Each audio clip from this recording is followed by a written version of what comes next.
शुद्धात्मानकम् श्रीरुद्ररूपम् ध्यायेत् शुद्धस्फटिकसङ्काशम् त्रिनेत्रम् पञ्चवक्त्रकम् गङ्गाधरम् दशभुजम् सर्वाभरणभूषितम् नीलग्रीवम् शशाङ्काङ्कम् नागयज्ञोपवेदिनम् व्याघ्रजन्मोत्तरीयम् च वरेण्यमभयप्रदम् कमण्डलवक्षसूत्राणाधारिणम् शूलपाणिनम् ज्वलन्तम् पिङ्गलजटाशिखामद्योतधारिणम् वृषस्कन्धसमारोढम् उमादेहार्थधारिणम् अमृतेनाकृतम् शान्तम् दिव्यभोगसमन्वितम् दिग्देवता समायुक्तम् सुरासुरनमस्कृतम् नित्यम् च शाश्वतम् शुद्धम् ध्रुवमक्षरमव्ययम् सर्वव्यापिनमीशानम् रुद्रम् वे विश्वरूपिणम् एवम् ध्यात्वा द्विजः सम्यक् ततो यजनमारभेत् अथातो रुद्रस्नानार्चनाभिषेकविधिम् व्याख्यास्यामः आदित एव दीर्थे स्नात्वा उदेत्य शुचिः रजतो ब्रह्मचारी शुक्रवासादेवाभिमुखस्थित्वा आत्मनि देवता स्थापयेत् प्रजनने ब्रह्मा तिष्ठतु पादयोर्विष्णुस्तिष्ठतु हस्तयोर्हरस्तिष्ठतु बाह्वोरिन्द्रस्तिष्ठतु जठरे अग्निस्तिष्ठतु हृदये शिवस्तिष्ठतु कण्ठे वसवस्तिष्ठन्तु वक्त्रे सरस्वती तिष्ठतु नासिकयोर्वायुस्तिष्ठतु नयनयोस्कन्धादित्यो तिष्ठेताम् कर्णयोरश्विनौ तिष्ठेताम् ललाटे रुद्रास्तिष्ठन्तु मूर्ध्नादित्यास्तिष्ठन्तु शिरसि महादेवस्तिष्ठतु शिखायाम् वामदेवस्तिष्ठतु पृष्ठे पिनाकी तिष्ठतु पुरतः शूली तिष्ठतु पार्श्वजो शिवाशङ्करो तिष्ठेताम् सर्वतो वायुस्तिष्ठतु ततो बहिः सर्वतोऽग्निज्वालामाला परिवृतस्तिष्ठतु सर्वेष्वङ्गेषु सर्वा देवता यथास्थानम् तिष्ठन्तु मागुम् रक्षन्तु ॐ अग्निर्मे वाचिश्रितः वाहृदये हृदयम् मयि अहममृते अमृतम् ब्रह्मणि वायुर्मे प्राणे श्रितः प्राणो हृदये हृदयम् मयि अहममृते अमृतम् ब्रह्मणि सूर्यो मे चक्षुषि श्रितः चक्षुर्हृदये हृदयम् मयि अहममृते अमृतम् ब्रह्मणि चन्द्रमा मे मनसि श्रितः मनो हृदये हृदयम् मयि अहममृते अमृतम् ब्रह्मणि दिशो मे श्रोत्रे श्रिताः श्रोत्रगुम् हृदये हृदयम् मयि अहममृते अमृतम् ब्रह्मणि आपो मे रेतसि श्रिताः रेतो हृदये हृदयम् मयि अहममृते अमृतम् ब्रह्मणि पृथिवी मे शरीरे श्रिताः शरीरगुम् हृदये हृदयम् मयि अहममृते अमृतम् ब्रह्मणि ओषधिवनस्पतयो मे लोमसु श्रिताः लोमानि हृदये हृदयम् मयि अहममृते अमृतम् ब्रह्मणि इन्द्रो मे बले श्रितः बलगुम् हृदये हृदयम् मयि अहममृते अमृतम् ब्रह्मणि पर्जन्यो मे मूर्ध्नि श्रितः मूर्धा हृदये हृदयम् मयि अहममृते अमृतम् ब्रह्मणि ईशानो मे मन्यो श्रितः मन्युर्हृदये हृदयम् मयि अहममृते अमृतम् ब्रह्मणि आत्मा मनात्मनि श्रितः आत्मा हृदये हृदयम् मयि अहममृते अमृतम् ब्रह्मणि पुनर्महात्मा पुनरायुरागात् पुनः प्राणः पुनरागोतमागात् वैश्वानरो रश्मिभिर्वावृधानः अन्तस्तिष्ठत्वमृतस्य गोपाः अस्य श्रीरुद्राध्याय प्रश्नमहामन्त्रस्य अघोरऋषिः अनुष्टुच्छन्दः सङ्गविघ्नमोद्यस्वरूपो योऽसावादित्यः परमपुरुषस्य एष रुद्रो देवता नमः शिवायेति बीजम् शिवधरायेति शक्तिः महादेवायेति कीलकम् श्रीसाम्ब सदाशिवप्रसादसिद्ध्यर्थे जपे विनियोगः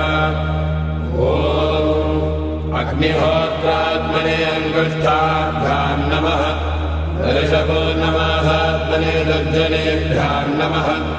चातुर्मास्यात्मने मध्यमाभ्याम् नमः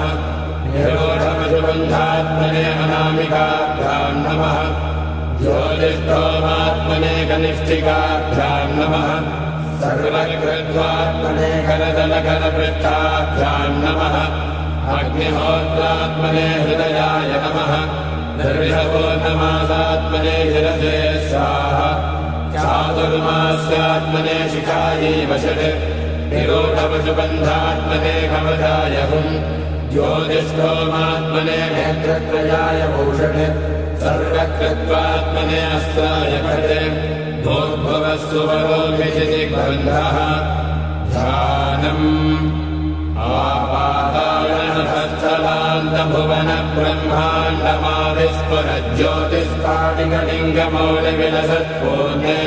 आपाताळनभस्तलान्तभुवनब्रह्माण्डमाविस्फुरज्योतिस्फाटिकलिङ्गमौलिविलसत्पूर्णेन्दुवान्तामृतैः हस्तोकाप्लुतमेकमेशमनिशम् रुद्रानवाकाण्डबन्धाये सिद्धये दुर्बलम् विप्रो विविन्देच्छिवम् पीठम् यस्य धरित्रे जनधरकलशम् लिङ्गमाकाशमूर्तिम् नक्षत्रम् पुष्पमाल्यम् गहनकुसुमम् चन्द्रमन्यग्नेत्रम् कुक्षिः सप्तसमुद्रम् हिमगिरिशयनम् सप्तपादालपादम् वेदम् वक्त्रम् षडङ्गम् दशदिशिवसनम् दिव्यलिङ्गम् नमामि ब्रह्माण्डौ व्याप्तदेहापतिदहिमरुजा भासमाला भुजङ्गैः कण्ठे कालाकमन्दा कलितशशिकला दण्डकोदण्डहस्ताः रक्षा रुद्राक्षमाला प्रकटितविभवा शाम्भवा मूर्तिभेदा रुद्रा श्रीरुद्रसूक्तप्रकटितविभवा न प्रयच्छन्तु सौख्यम्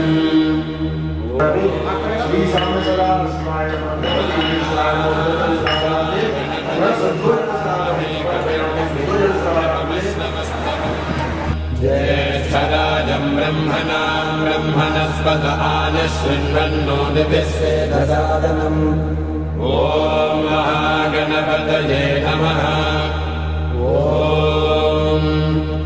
शंसमे मयश्च मे प्रियञ्च मे न कामश्च मे कामश्च मे सौमनसश्च मे भद्रञ्च मे श्रेयश्च मे वस्यश्च मे यशश्च मे भगश्च मे द्रविणञ्च मे यन्ता च मे धत्ता च मे क्षेमश्च मे धृतिश्च मे विश्वञ्च मे महश्च मे संविच्च मे ज्ञात्रञ्च मे सोश्च मे प्रसोश्च मे शीरञ्च मे वयश्च मरुतञ्च मे मृतञ्च मे यक्ष्मञ्च मे नामयश्च मे जीवातुश्च मे दीर्घायुत्वञ्च मे नमित्रञ्च मे भयञ्च मे सुखञ्च मे शयनञ्च मे सूषा च मे सुदिनञ्च मे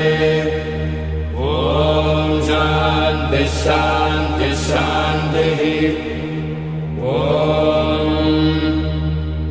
नमो भगवते रुद्राय नमस्ते रुद्रमन्यवहुतोतजिषवे नमः नमस्ते अस्तु धन्वने बाहुभ्यामुदते नमः यादयुषः शिवतमा शिवम् बभूवते धनुः शिवा शरव्यायातपदया नो रुद्रमृडया याते रुद्रशिवा तनोरघोरापापकाशिनी तया नस्तनुवासन्दमया गिरिषन्दाभिजाकशीः यामिषङ्गिरिषन्धहस्ते विभर्षस्तवे शिवाङ्गिरिद्रताम् गुरुमाहिपुंसेः पुरुषम् जगत् शिवेन वचसात्वागिरिशाच्छावदामसि यथा नः सर्वमिज्जगदयक्ष्मगम् सुमहासे अध्यवोजदधिवक्ता प्रथमो धीरोऽभिषक् अहेगश्च सर्वान् जम्भयन् सर्वास्तयानुधान्यः असौ यस्ताम्रो अर्णवुदबभ्रस्वमङ्गलः ये क्षेमागम् रुद्राभितो दिक्षुश्रिता सहस्रशो वै कुम्भेन जीमहे असौ योपसर्पतिनीलग्रीवो विलोहितः उग्रैणम् गोपादृशन्नदृशन्नदहार्यः उग्रैणम् विश्वाभूतान्यसदृष्टो मृडयादिनः नमो अस्तु नीलग्रीवाय सहस्राक्षाय मेधुके अथो ये अस्य सत्त्वानो हन्येभ्यो करन्नमः प्रबलमुञ्जधन्वनस्तमुभयोराग्नियोज्याम् याश्च देहस्तैषवः पराधा भगवो वप अवतत्यधनस्त्वकम् सहस्राक्षसते सुधे विषेद्य शल्यानाम् शिवो नः सुमना भव विद्यन्धनकपद्यनो विशल्यो मानवागुम्भुत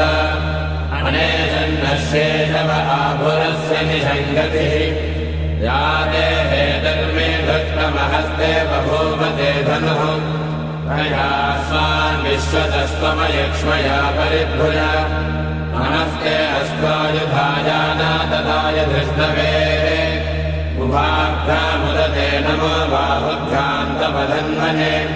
परिते धन्वनो हेतिरस्मान् प्रणक्तु विश्वतः अथो यदि श्रुतिस्तवारे अस्मन्निधेहितम् नमस्ते अस्तु भगवन् विश्वेश्वराय महादेवाय त्र्यम्बकाय त्रिपुरान्तकाय त्रिकाग्निकालाय कालाग्निरुद्राय नीलकण्ठाय मृत्युञ्जयाय सर्वेश्वराय सदाशिवाय श्रीमन्महादेवाय नमः नमो हिरण्यवाहवे सेनान्ये दिशान्तपतये नमो नमो वृक्षेभ्यो हरिकेशेभ्यः पशूनां पतये नमो नमस्तस्मिञ्जलाय त्रिषेमते पथीनां पतये नमो नमो भद्राय योगादिने नानां पतये नमो नमो हरिकेशाय योगवेदिने पुष्टानां पतये नमो भगवस्य वेदे जगदां नमो रुद्राय तथा विनेक्षेत्राणां पतये नमो नमः सूताय हन्याय वनानां पतये नमो नमो रोहिताय स्थपतये वृक्षाणां पतये नमो नमो मन्त्रिणे वाणिजाय कक्षाणां पतये नमो नमो भुवन्तये वारिवस्कृताय औषधीनां पतये नमो नमः उच्चैर्घोषाय गन्धयते पद्येनां पतये नमो नमः कृत्स्नवेदाय धावते सत्त्वनां पतये नमः नमः सहमानाय निर्व्याधिनः व्याधिनीनां पतये नमो नमः खगुभाय निषङ्गिने स्थेनानां पतये नमो नमो निषङ्गिनैषुधिमते तस्कराणां पतये नमो नमो वञ्चते परिवञ्चते स्थायूनां पतये नमो नमो निचेरवे परिसरायारण्यानां पतये नमो नमः श्रिताभ्यो जिघागुं सद्भ्यो मुष्णतां पतये नमो नमो सिरद्भ्यो नक्तञ्जलभ्यः प्रकृन्तानां पतये नमो नमः उष्णेशिने गिरिधराय कुलुञ्जानां पतये नमो नमः यशमद्भ्यो धन्वाभिभ्यस्तभो नमो नमः आतन्वानेभ्यः प्रतिदधानेभ्यस्तभो नमो नमः आयच्छद्भो सदभ्यस्तभो नमो नमोऽस्यद्भो विद्भ्यद्भ्यस्तभो नमो नमः आसीनेभ्यः शयानेभ्यस्तभो नमो नमः स्वभद्भ्यो जाग्रद्भ्यस्तभो नमो नमस्तिष्ठद्भो धामद्भ्यस्तभो नमो नमः सभाभ्यः सभाबलिभ्यस्तभो नमो नमो अश्वेभ्योऽश्वपतिभ्यस्तभो नमः नमः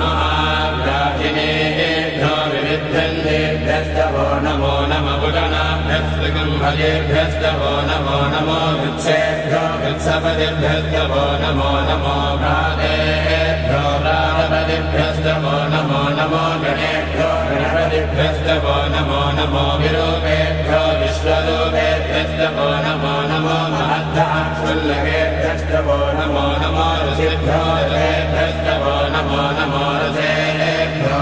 पतिभ्यस्तवो नमो नमः सेनाभ्यः सेनानिभ्यस्तवो नमो नमः क्षत्रुभ्यः सङ्ग्रहेतृभ्यस्तवो नमो नमश्चक्षद्धोरसकालेभ्यस्तवो नमो नमः कुणालेभ्यः कर्मालेभ्यस्तवो नमो नमः पुञ्जिष्टेभ्यो निरालेभ्यस्तवो नमो नमः यशकृद्भ्यो धन्वकृद्भ्यस्तवो नमो नमो मृगयभ्यः स्वनिभ्यस्तवो नमो नमः श्वभ्यश्वपदिभ्यस्तवो नमः नमो भवाय च रुद्राय च नमः सर्वाय च पशुपतये च नमो नीलग्रीवाय च शितिकण्ठाय च नमः कपद्यने च व्यक्तकेशाय च नमः सहस्राक्षाय च शतधन्वने च नमो गिरिशाय च शिबिभिष्ठाय च नमो मेघोत्तमाय चेरुमदे च नमो ह्रस्वाय च वामनाय च नमो बृहदे च वर्षीयसे च नमो वृद्धाय च संवृद्धने च नमो अग्र्याय च प्रथमाय च नमः आधवेदाजिराय च नमः शीघ्रियाय च शीघ्राय च नमः ऊर्ध्वाय तावस्वन्याय च नमः स्रोतस्याय च दीप्याय च नमो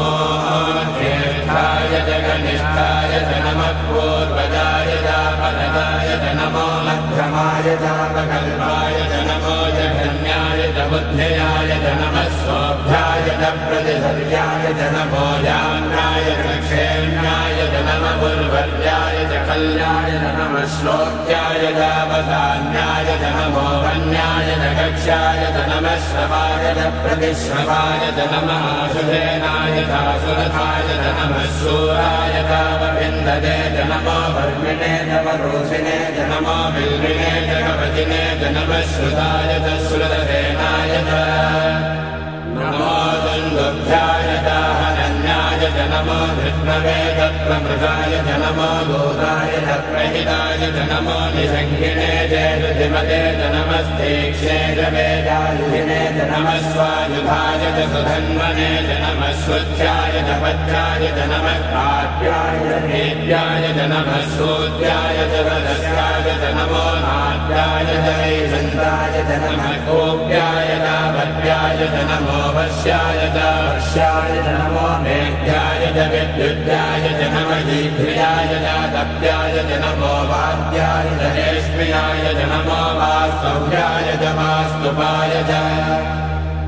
नमः सोमाय च रुद्राय च नमः स्थाम्राय च अरुणाय च नमः शङ्खाय च पशुपतये च नमः उग्राय च भीमाय च नमो अग्रे वधाय च दूरे वधाय च नमो हन्त्रे च हनीयते च नमो वृक्षेभ्यो हरिकेभ्यो नमस्ताराय नमः शम्भवे च मयोभवे च नमः शङ्कराय च मयस्कराय च नमः शिवाय च शिवतराय च नमस्तेत्याय च कौल्याय च नमः पार्याय च पार्याय च नमः प्रतरणाय चोत्तरणाय च नमः आराध्याय च आराध्याय च नमः षष्ट्याय च फेन्याय च नमः सिकत्याय च प्रभात्याय च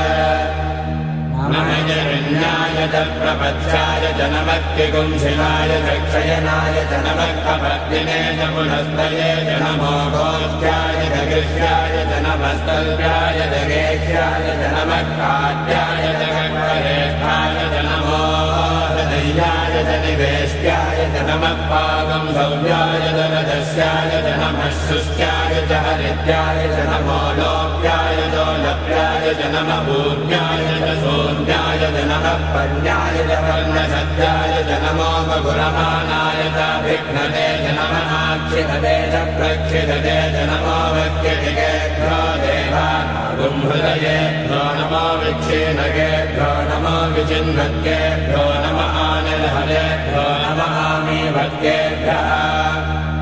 प्रापे अन्धसस्वते दरिद्रन्नीललोहिता येषाम् पुरुषाणामेषाम् पशूनाम् मा भेर्मा रोमो येषाम् किञ्चनाममत्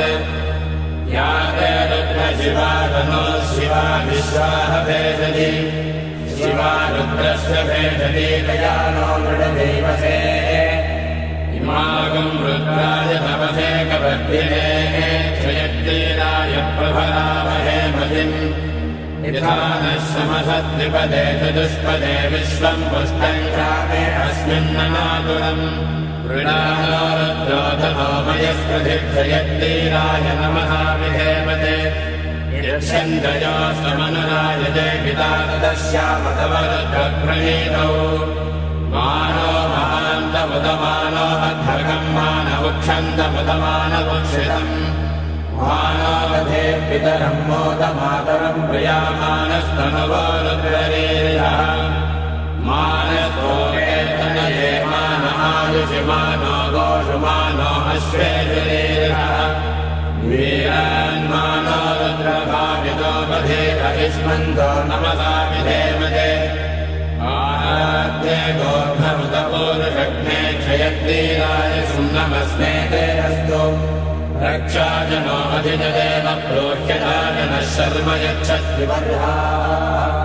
सुहिश्रुतङ्गद्धसदैयमानम् मृगन्न भीममुपहत्नमुग्रम् मृडाचरित्रे रुद्रस्तवानो हन्यन्ते अस्मन्निवमन्तु सेनाः परिणो रुद्रस्य हेतर्वृणक्तु परिद्वेषस्य दुर्मतिरभायोः अवस्थिनामघवद्भस्तनुश्रमेद्धस्तोकायतनयाय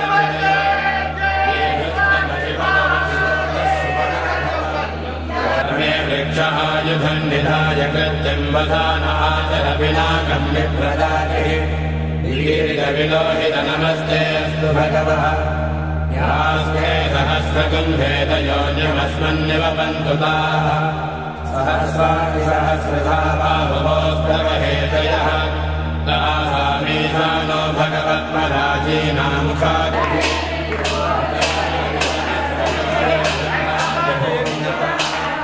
येषाकुम् सहस्रयोजने वधन्वानि तन्मसि अस्मिन् महज्जन्नवेन्तरिक्षे भवाधि नीलग्रीवाशिनिगन्धाः सर्वादः क्षमाचराः नीलग्रीवाशिनिगन्धादिवगुम् रुद्रा उपश्रिताः ये वृक्षेषु रस्मिञ्जना नीलग्रीवाविलोहिताः ये भूतानामधिपतयो ऋषिकाशक्तपत्निनः ये अन्येषु विविध्यन्ति पात्रेषु पिबतो जनाने ये पथाम् प्रतिरक्षय ऐलवृथायौयुधः ये तीर्थानि प्रचरन्ति श्रुताबन्धोनि सङ्गिनः ये एतावन्तस्तभूयागुंसस्तदिशो रुद्राविधस्थिरे तेषागुम् सहस्रयोजने वधन्वानि तन्मसि नमो रुद्रेभ्यो ये पृथिव्याम् ये अन्तरिक्षे ये दिवि ये धामन्नम् पादो वर्षमिषमस्तेभ्यो दश प्राचीदश दक्षिणा दश प्रदीपेतगोदीयेतशोद्भास्तेभ्यो नमस्ते नो मृडयन्तु तेयम् विष्णो यश्च नो त्रेष्टितम् वोडम्भे ददामि त्र्यम्बके यजामहे सुगन्धिम् पुष्टिवर्धनम् उर्वारुकमिव बन्धनाम् मृत्योर्मुक्षीयमावृतात् यो रुद्रो अग्नौ यो अप्सु यवोषधीशयो रुद्रो विश्वाभुवनार्ये तस्मै रुद्राय नमोऽस्तु तमुस्तु यस्विषस्सु धन्वायो विश्वस्य क्षेति भेजस्य इक्ष्वामहेसौ मनसाय रुद्रम् नमोऽभ्यदेवमसुरन्दुरस्य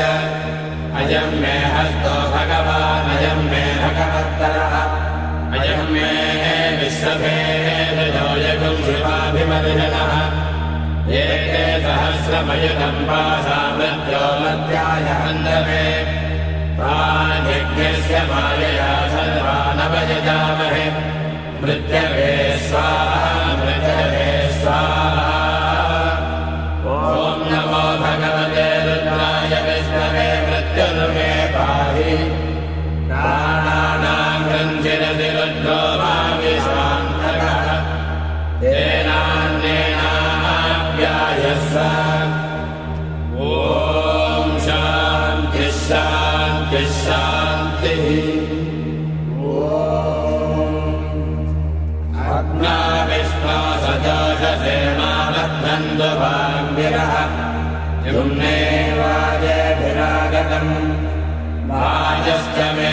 प्रथमश्च मे प्रयतिश्च मे प्रसिद्धिश्च मे धेतिश्च मे क्रतुश्च मे स्वरश्च मे श्लोकश्च मे श्रावश्च मे श्रुतिश्च मे ज्योतिश्च मे सुरश्च मे प्राणश्च मे पाणश्च मे ध्यानश्च मे सुश्च मे चित्तञ्च महाधीनञ्च मे वाक्च मे मनश्च मे चक्षुश्च मे श्रोत्रञ्च मे दक्षश्च मे बलञ्च महोदश्च मे सहश्च महायुश्च मे जलातम आत्मा च मे धनुश्च मे जन्म च मे वर्म च मे इन्द्राणि च मे स्थानि च मे परोगंसि च मे शरीराणि च मे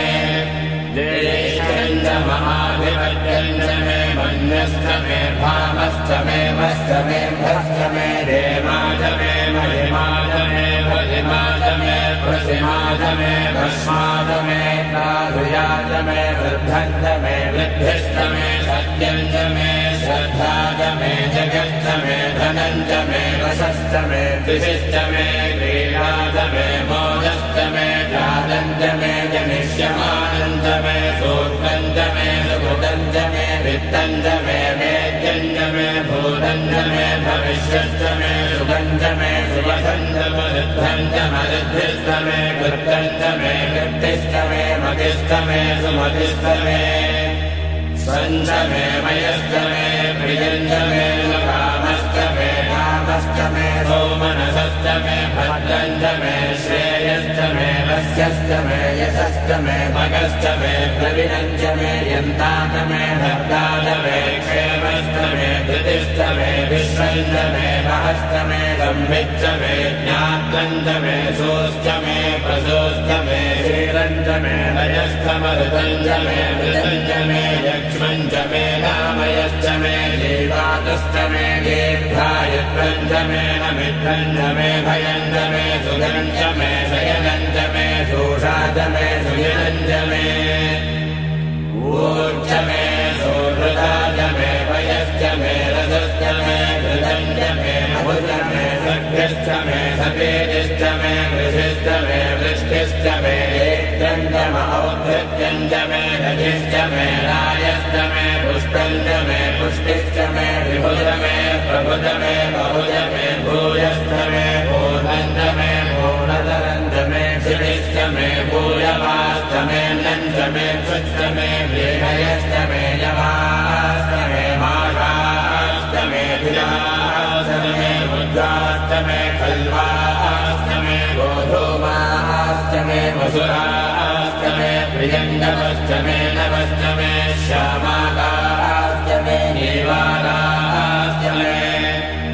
अश्माश्च मे मृत्तिकाश्च मे गिरयश्च मे पर्वताश्च मे शिखराश्च मे वनस्पतयश्च मे हिरण्यञ्च मे यश्च मे शेषञ्च मे तपुश्च मे श्यामञ्च मे लोहञ्च मे अग्निश्च महापश्च मे विरुधश्च महोषधयश्च मे कृष्णपक्षञ्च मे कृष्णपक्षञ्च मे ग्राम्याश्च मे पशवहारण्याश्च यज्ञेन कल्पन्ता वित्तञ्च मे विद्युश्च मे भूतञ्च मे भूतिश्च मे वसुश्च मे वसतिश्च मे कर्मच मे शक्तिश्च मे अर्थश्च मयेमश्च मयितिश्च मे गतिश्च मे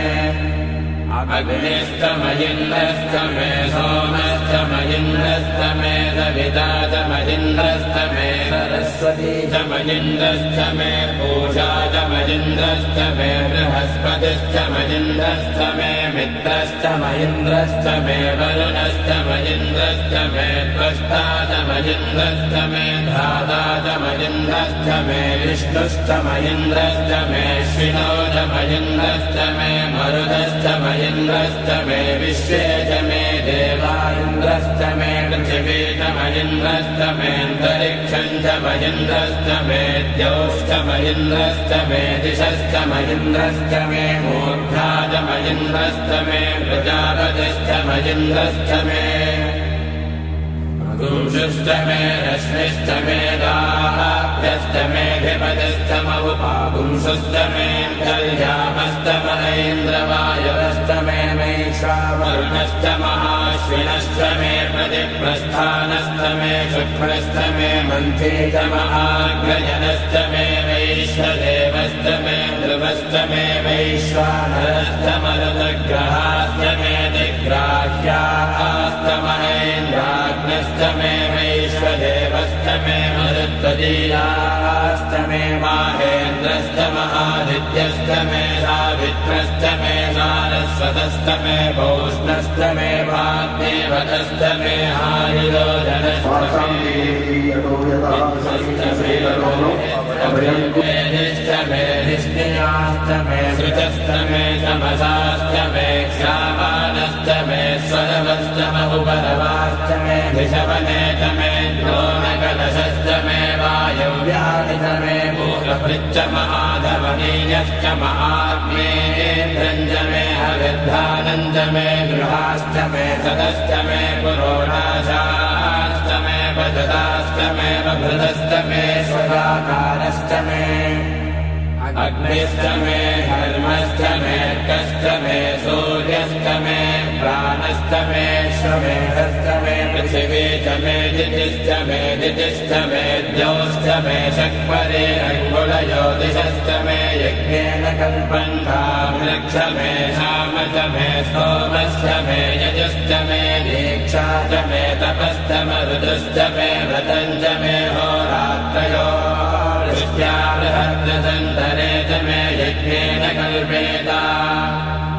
गर्भाश्च मे वत्साश्च मे द्रविश्च मे द्रवीच मे दिव्यमाच्च मे दिव्यौहे च मे पञ्चाविश्च मे पञ्चावीच मे त्रिवत्सश्च मे त्रिवत्साच मे तुर्यमाच्च मे तुर्यौहे च मे पष्ठवाच्च मे पष्ठौहे च मुक्षा च मे वशा च मरुनभश्च मे देहश्च मे नग्वाञ्च मे धेनुश्च महायुर्यज्ञेन कल्पतां प्राणो यज्ञेन कल्पताम् अपानो यज्ञेन कल्पताम् व्यानो यज्ञेन कल्पताम् चक्षुर्यज्ञेन कल्पताम् श्रोत्रयज्ञेन कल्पताम् मनो यज्ञेन कल्पताम् वाग्यज्ञेन कल्पताम् आत्मा यज्ञेन कल्पताम् यज्ञो यज्ञेन कल्पताम् एकाच मे तिस्रश्च मे पञ्च च मे सप्त च मे नव च मयेकादश च मे त्रयोदश च मे पञ्चदश च मे सप्तदश च मे नवदश च मयेकविंशतिश्च मे त्रयोविंशतिश्च मे पञ्चविंशतिश्च मे सप्तविंशतिश्च मे नवविंशतिश्च मयेकत्रिविंशश्च मे त्रयस्त्रिविंशश्च मे चतस्रश्च मे मे द्वादश च मे षोडश च मे विंशतिश्च मे चतुर्विंशतिश्च मे अष्टाविंशतिश्च मे द्वात्रिविंशश्च मे षट्त्रिविंशश्च मे चत्वारिविंशश्च मे चतुश्चत्वारिविंशश्च मे अष्टाचत्वारिविंशश्च मे वाजश्च प्रथमश्चाभिरश्च क्रतुश्च सुमश्च मोक्षानव्यस्यश्चान्ध्यायनश्चान्त्यश्च भुवनश्च भुवनश्चाधिपतिश्च इगादेवहोर्मनुर्यज्ञे बृहस्पतिवृद्धामदानि सगुंसितद्विश्वे देवासोक्तवाचः पृथिविमातर्मामाहिगुंसेर्मधुमनिष्ये मधुजनिष्ये मधुवक्ष्यामि मधुवदिष्यामि मधुमदेन् देवेभ्यो वाचमध्यासगं शुश्रूषेण्यां मनुष्ये